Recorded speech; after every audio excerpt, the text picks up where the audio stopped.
many times have you been asked, are you listening? Yeah. Or have you asked someone else? Right? that? Yes, we've been on both sides of this. A study in 2003 showed there are two different types of listening. There's listening to understand and listening to respond. Guess which one's better?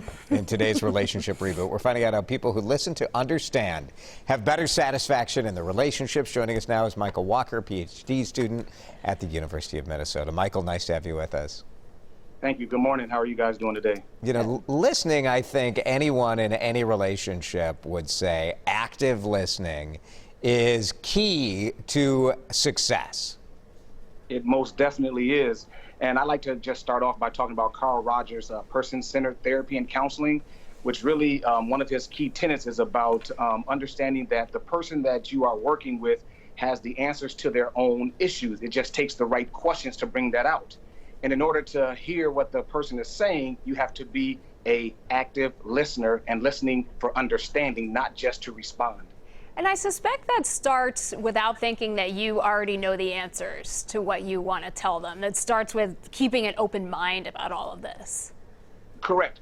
I mean, the first thing we have to be mindful of is, can I not interrupt what the person is when the person is speaking, right? Because if we're interrupting, we're not allowing them to have their full thoughts expressed, and we're not taking the time to actively listen because we're looking to respond and interrupt them. We also might want to refrain from trying to give all sorts of advice and more just listening and then give them what they're saying back and paraphrasing it for them. And definitely not trying to judge what people are saying, but really just listening deeply. This takes work, Michael. It's something that I would say in the early years of my marriage I was very bad at, where I fell into the typical kind of male approach of trying to fix everything instead of just really deeply listening and expressing empathy and understanding. Yeah, I mean, I think I probably do the same thing, even being a counselor and whatnot and having these skill sets. When we talk about our interpersonal relationships, things are a little bit different, right? I'm sure my kids and my wife would say the same thing. You don't listen well enough, even though in my work I listen all the time, and that's part of what I do. So we definitely have to be mindful of how, when we are in relationships with people, how our conversations may be different. And so if we can slow down a little bit, it makes for a better relationship and well as a conversation. One thing that we have to be mindful of is when we're listening, sometimes we are so in a hurry to respond that we're not listening for some of those pauses, right? Sometimes there'll be conversation, there's some silence in that conversation, and that silence is a whole nother story in and of itself if we pay attention to when that silence shows up. And if we just ask a little question like, hey, so I saw that you went silent during that time you were sharing that. What was going on in your mind, or what was you thinking about? Because there's some other story that's connected to that silence. It's interesting that you recommend to people, because this may not come naturally to them, that they actually practice doing that. How would you start practicing listening?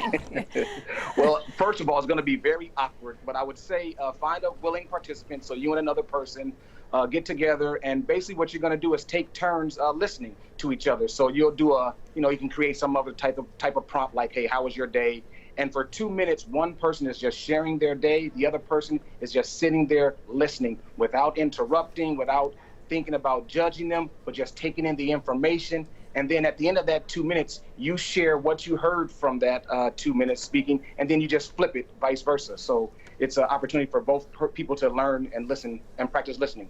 Like anything else, I suppose it's just a matter of dedicating yourself to understanding that this is an important skill. For sure. I mean, it's all about slowing down and understanding that if we can be better listeners, right, we can have better relationships and we can be better understanding. One thing that Dr. Corey Yeager always says that we should be seeking understanding and not necessarily agreement. And so if you are listening for understanding, you can be better prepared to understand where people are coming from and their different perspectives. Does practicing something like this really work? It does, and you'll see it time and time again, because now you'll start to get friends who want to talk to you more, who want to share more of their things that they're struggling with, because you are being that ear that is listening and not judging them on what they're sharing with you.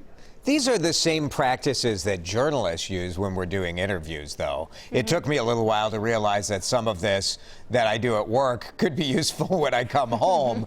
But just letting people sit in their pauses and letting them express what they're saying and not thinking about what your next witty retort is going to be and letting the other person kind of guide it. It's very gratifying for the listener, I think. It's not only good for the person who's trying to be understood.